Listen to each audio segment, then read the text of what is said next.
Something shifted between Rory McIlroy and the PGA Tour's new leadership, and most people missed exactly when it happened. Not during the LIV war, not when he resigned from the policy board. The crack appeared quietly, at a press conference in Southampton, New York, 1 week before Brian Rolapp was about to make the biggest announcement of his entire tenure as incoming commissioner.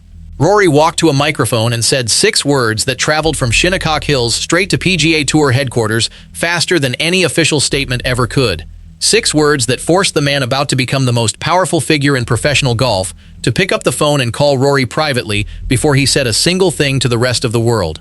That private call happened. Rolapp confirmed it himself. What was actually said inside that conversation, and what Rory did immediately after it ended, tells you more about the real state of this sport than any press conference announcement ever will. Most people heard the diplomatic statements. Almost nobody looked at what happened between them. Personally, I think Rory's frustration here is completely justified. Drop your honest take in the comments below. Hit subscribe right now because this story is nowhere near finished, and you do not want to miss what comes next. Most people watching this already know the broad shape of what Rolapp announced at TPC River Highlands on June 23, 2026. The PGA Tour's most significant competitive overhaul in decades, a 2-tier structure splitting professional golf into the Championship Series at the top and the Challenger Series below it, with formal promotion and relegation between them beginning in 2028. 23 to 24 Championship Series events per season. Purses starting above $20 million per event. Fields capped at 120 players. The top 90 players retained automatically at the end of each season, with 20 promoted from the Challenger Series below. That structure sounds clean on paper. What nobody told you is what had to happen behind closed doors before Rolapp could even walk to that podium. Running alongside the top tier, the Challenger Series carries a minimum of 20 events, purses floored at $4 million, and fields of up to 144 players. Win twice inside a single Challenger season, and you earn an immediate promotion to the top tier. Fall outside the top 90 in the Championship Series, and you risk going straight down. Tiger Woods chaired the Future Competition Committee that designed this entire framework. The plan had board approval locked before Rolapp ever stood at a microphone to announce it. From the outside, the structure looked like everything the tour had been promising for years. Real stakes, real consequences. A system where performance determines your place rather than sponsor relationships or accumulated exemptions. Tournament operators and sponsors were already running their own math before the announcement even landed publicly. Events that had spent decades building their identity around hosting the world's best players were quietly asking the same uncomfortable question.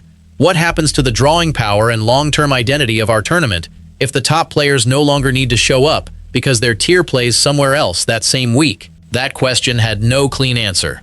Then one man said publicly what everyone else was only whispering in private hallways and locker rooms. June 16, 2026, U.S. Open Media Day at Shinnecock Hills Golf Club. Rory McIlroy was asked what concerns he had about the 2-track proposal coming in 2028. He started his answer the way he often begins the sentences that end up causing the most damage, by saying he wasn't entirely sure. Then he mentioned the RBC Canadian Open, a tournament he won in 2019, a tournament he won again in 2022, the 3rd oldest continuously running event on the entire PGA Tour. He pointed to it specifically as an example of a prestigious event that could be pushed into the Challenger tier under the new structure. Then he said it.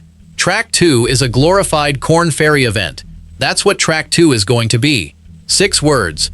They detonated across the sport within hours. Not because they were technically indefensible, but because of who said them and precisely when. Rory McIlroy is not a peripheral voice making noise from the outside. He is the tour's most marketable player, the man who stood in front of cameras during the worst years of the LIV war and defended this organization when taking the Saudi money would have been easier, safer, and worth considerably more. When that specific player calls your proposed 2nd tier a glorified developmental circuit, every sponsor, every television executive, and every player sitting on the edge of the top 90 points threshold listens immediately and starts running their own calculations about what it means for them. Rory wasn't finished. What he said in the very next breath is the detail most coverage buried, and it carries more weight than the Corn Ferry line itself. He defended the Canadian Open directly, said certain tournaments would lose their identity if a sponsor couldn't raise $30 million in purse money to stay on the top tier. Said the Canadian Open specifically should not end up in that position. Then, Almost as a closing remark delivered without drama, he added something that should have been the headline of every golf publication that week. "I play my schedule, and I'll continue to play my schedule," which is getting less and less as the years go on. Less and less. From the man the entire championship series premium model needs front and center to justify $20 million purses to broadcasters and advertising partners who are paying for the promise of the sport's biggest names in the same field every single week. To understand why those words landed with the weight they did inside PGA Tour headquarters, you need to remember exactly where Rory was standing when he chose to say them. He joined the policy board in 2022. He spent 2 years as the tour's loudest public defender during the LIV crisis, advocating for decisions he was sometimes informed about only hours before the world heard them, including the framework agreement with PIF in June 2023, which blindsided him completely despite his months of public advocacy. He described himself in the immediate aftermath as a sacrificial lamb. He resigned from the policy board in November 2023. When discussion emerged about him returning in 2024, he was reportedly blocked by internal opposition that included Tiger Woods and Patrick Cantlay. The man who had bled publicly for this organization was told, in effect, that his seat at the table was no longer available to him. Now he was standing entirely outside that table, watching Tiger's future competition committee design the model that would govern professional golf for a generation. And he was calling it a glorified minor league at the biggest American golf press conference of the summer. Rolapp had exactly 1 week to respond. What he chose to do before facing the world reveals something about where power truly lives in this sport that no official organizational chart will ever acknowledge. Before Brian Rolapp stepped to the podium at TPC River Highlands on June 23rd, the day of the most consequential tour announcement in modern golf history, he did not call his communications team. He did not convene an emergency board session. He did not reach out to tournament operators whose events now carried question marks over their futures. He called Rory McIlroy, privately, a direct conversation between the incoming commissioner of professional golf's premier circuit and the one player he could not afford to have publicly standing in opposition on the day the sport changed direction. Rolapp confirmed the call himself when reporters asked him directly about Rory's Corn Ferry comments during the press conference. "Yeah, I had a chance to speak with Rory today. We talked a bit about it, and I think he's made some comments publicly since then." Delivered calmly, almost casually, in the middle of a historic announcement. Sit with what that sentence actually contains.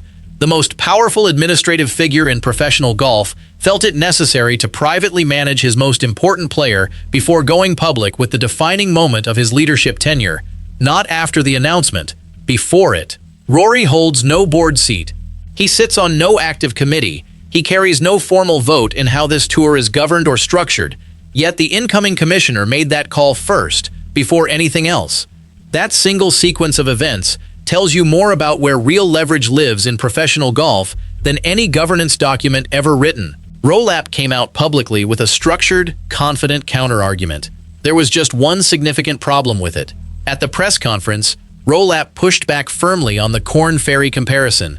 His framing was deliberate and precise. One tour, 2 compelling series of events. He argued the total number of events stays identical, 47 before the restructure, 47 afterward.